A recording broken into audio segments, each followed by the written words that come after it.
తండ్రి సమానుడు వైవి సుబ్బారెడ్డి గారికి, ఈ కార్యక్రమానికి సభాధ్యక్షులుగా ఉన్నటువంటి బొడ్డేటి ప్రసాద్ గారు, మీ అందరి అభిమాన నాయకుడు, చోడవరం నియోజకవర్గంలో 2019లో వైఎస్ఆర్ పార్టీ అధికారంలోకి వచ్చిన తర్వాత జగన్మోహన్ రెడ్డి గారు ముఖ్యమంత్రిగా ప్రమాణ స్వీకారం చేసిన తర్వాత నేటి వరకు జరిగినటువంటి సంక్షేమంతో పాటు అభివృద్ధి కూడా ఎన్ని కోట్ల రూపాయలతో అభివృద్ధి చేశామో, ఎన్ని కోట్ల రూపాయలని నేరుగా సాచురేషన్ మోడ్లో ఇంటింటికి ఇచ్చామో, సుదీర్ఘ ప్రసంగంలో ఈ నియోజకవర్గంలో జరిగినటువంటి ఎనలేని అభివృద్ధిని, సంక్షేమాన్ని కూడా స్పష్టంగానే చెప్పినటువంటి మా సోదరులు స్థానిక శాసనసభ్యుడు, నేటి వైఎస్ఆర్ పార్టీ అభ్యర్థి ధర్మశ్రీ గారికి, నియోజకవర్గ ఇన్ఛార్జ్ కోఆర్డినేటర్ ఎవరైతే ఉన్నారో కాశీ అన్న, పెద్దలు రీజనల్ కోఆర్డినేటర్ ఉప నాయకుడు మా నాగిరెడ్డి అన్న, ఇలా ప్రతి ఒక్కరు కూడా వేదిక మీద ఉన్నటువంటి ఎంపీపీలు ఉన్నారు, జెడ్పీటీసీలు ఉన్నారు. వైఎస్ఆర్ పార్టీని విజయం పదంలో నడిపించడానికి మండల స్థాయి నాయకులు ఉన్నారు.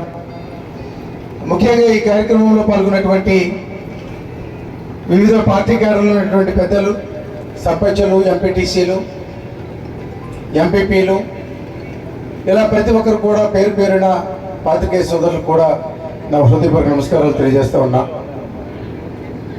వారం రోజుల క్రితమే 4 మండలాల్లో కూడా రోల్గుండ దగ్గర నుంచి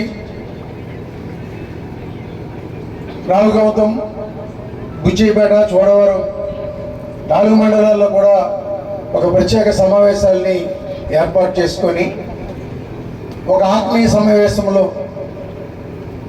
పార్టీని రేపు గెలిపించడానికి నిరంతరం కృషి చేస్తున్నటువంటి పార్టీ క్యాడర్ అందరితో కూడా రేపు ఎన్నికల్ని ఏ విధంగా ఎదుర్కోవాలి, ప్రభుత్వం ఏర్పడిన తర్వాత మనం ఏమేమి చేశామో, ఎన్నికల్లో గెలిచేదానికి ఎటువంటి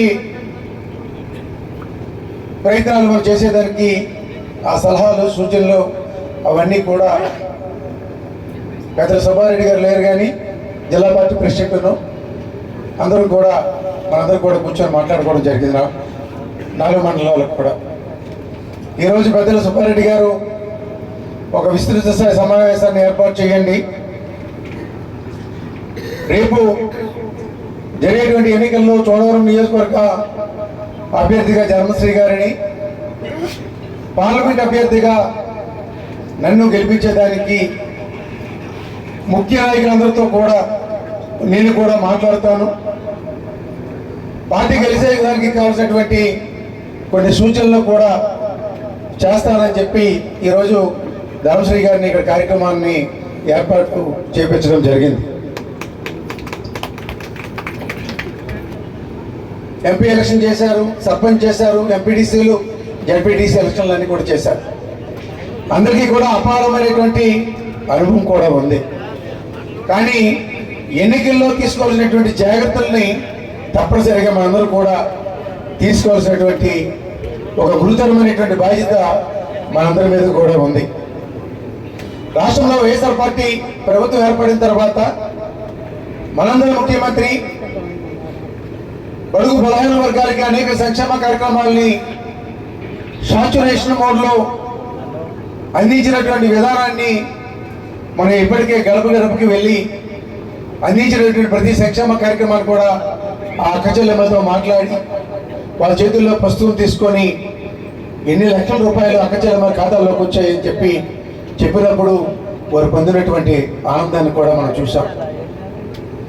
అవ్వాతాతలకు ఇస్తున్నటువంటి పెన్షన్ చక్కటి చిరునవ్వుతో మన ప్రభుత్వం పెట్టినటువంటి జగనన్న పెట్టినటువంటి వాలంటరీ వ్యవస్థనిచ్చి ఉదయాన్నే తెల్ల వరకు ముందే ప్రతి ఇంటికి వెళ్ళి అవ్వాతాతల్ని, అక్కచెల్లెమ్మలు కూడా ఆప్యాయంగా పలకరించుకుంటా, వికలాంగుల సోదరుల్ని ఆప్యాయంగా పలకరించుకొని వాళ్ళు యోగక్షేమాలు అడిగి జగనన్న పంపిస్తే వచ్చాము, ఇదిగో మీ చేతుల్లో పెన్షన్ పెడుతున్నాము అని చెప్పి ఆ 1వ తారీఖున సెలవుదినమైన పండుగ దినమైన ఏది కూడా చూడకుండా వారికి ఇబ్బంది కలిగినప్పటికి కూడా ఇబ్బందిగా చూడకుండా వాళ్ళ చేతుల్లో ఉన్నటువంటి పెన్షన్ని ఈరోజు సెంట్రల్ ఎన్నికల కమిషన్కి కంప్లైంట్ చేసి ఆ 1వ తారీఖున అందవలసినటువంటి పెన్షన్ ఎన్ని రోజులు అంతకన్నా పోయిందో ఈ విషయం కూడా వారికి తెలియజేయవలసినటువంటి అవసరం కూడా ఉంది. అనేక విషయాలు ప్రసాద్ మాట్లాడేటప్పుడు చెప్పాడు, ధర్మశ్రీ గారు మాట్లాడేటప్పుడు చెప్పారు, మళ్ళా పెద్ద సుబ్బారెడ్డి గారు మాట్లాడేటప్పుడు కూడా అనేక అంశాల గురించి మాట్లాడతారు.